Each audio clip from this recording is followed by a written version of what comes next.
Hi, this is Stacy Van Alstyne, and I'd like to share with you a blog I wrote that covers a really powerful webcast that the Foundation produced on June 17th, 2020.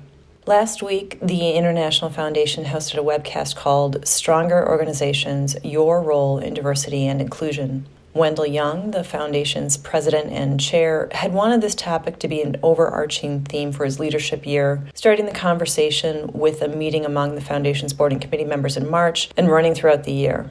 Because of the pandemic, that meeting never happened. Given the horrific events of the past few weeks and the ensuing call for social justice, Wendell asked that we have this discussion with a broader audience. We invited all Foundation members, as well as anyone in the industry, to hear three diversity and inclusion professionals: author and speaker Risha Grant, Newa Abdul Wahid of Intercultural Development Group, and Dr. Lino Karamancheri of Mesh Diversity. Together, they brought a powerful message that left me feeling awakened to many considerations.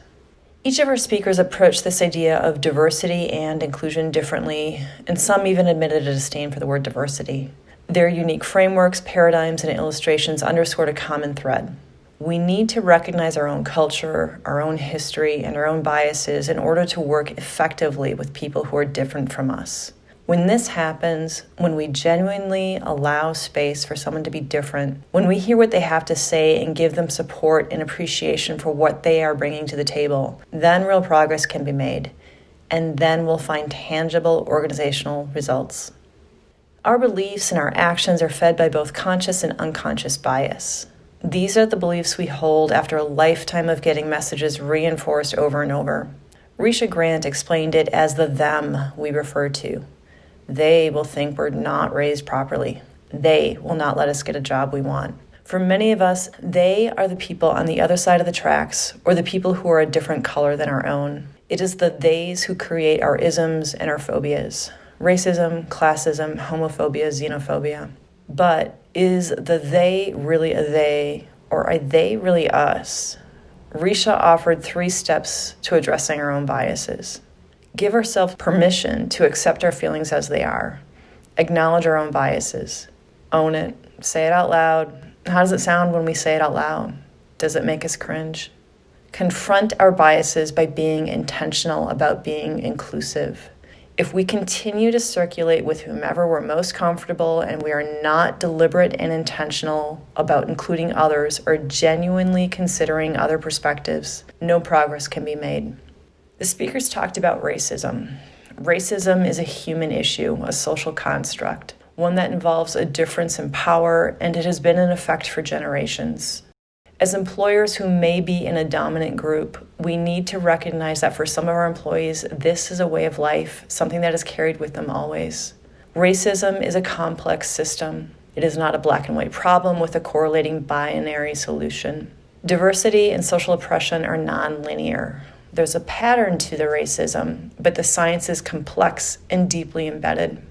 Lino Karamancheri shared his view of today's environment. He asserted that good, kind-hearted, ethical, moral people take part in the racist system, and they don't recognize it. But after George Floyd and Amy Cooper, it feels like the world is changing.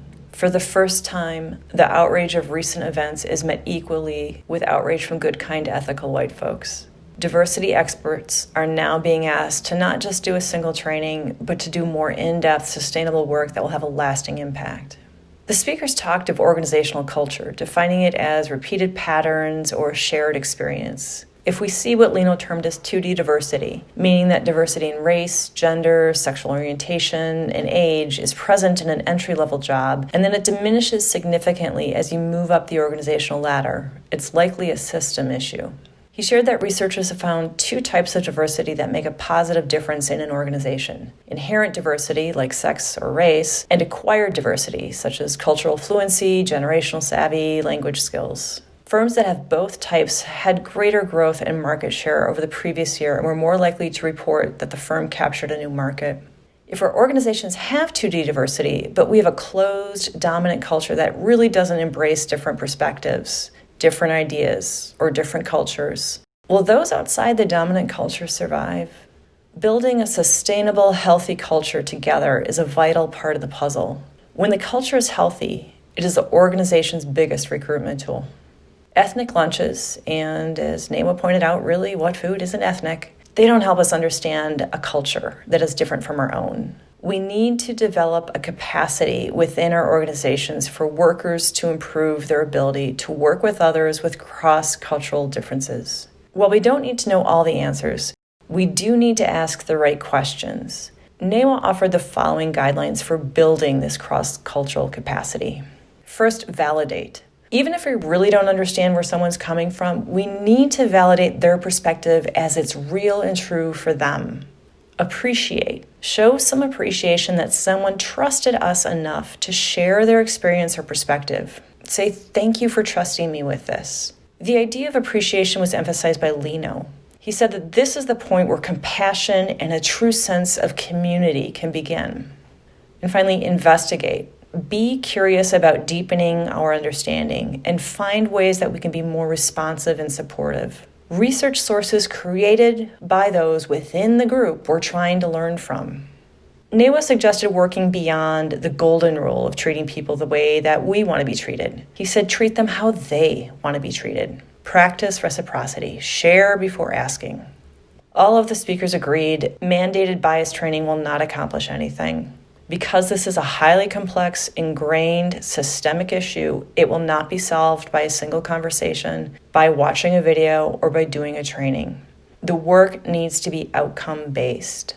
Developing intercultural competence, defined as the ability to work more effectively with people who are different than us, starts with the self and builds to group responsibilities.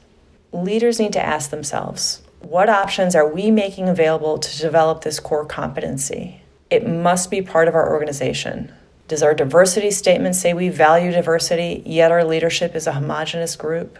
Our culture, including the repeated actions we take as well as our policies, must reflect this statement in order to be effective. Each speaker wove in the idea of intention. We should be intentional in our efforts to include those outside of our own culture. Refocus on what we have in common. Get past defensiveness and polarization. As we embrace being intentional, expect some bumps on the road. It's not reasonable to take people from different races, backgrounds, cultures, and expect them to get along. We assume it's supposed to be natural. It's not. Working with people who are culturally different is something we need to learn. It's a process that requires continuous practice. Accept that this will be a little awkward.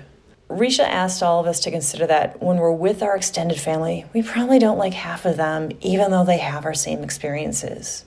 How then can we expect to seamlessly integrate with those of different backgrounds? Progress is messy, focus on outcomes, engage in development. When it comes to communicating with each other, we tend to rely on our intentions, not realizing that our message can be received very differently. We didn't intend to offend someone. We intended to give them a compliment. But how our message is received is what matters. We can't not communicate, and Lino definitely meant to include that double negative. Everything we do is communication. How we interpret the message is about our life experience. Make sure our message is clear, simple, and relatable. Our world experiences define our beliefs. Does our communication consider the other person's world experience? The world has changed. How do we get our organizations to change?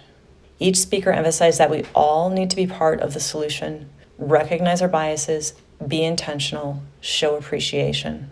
As I wrote this blog, I found myself stopping the webcast, backing up, listening to a concept again, and hearing something I missed on the first go-around, pausing to reflect, to ask more questions. I encourage you to do the same. There was so much in this webcast, and it made me realize that my understanding of racism is surface deep. There's a lot of work to be done.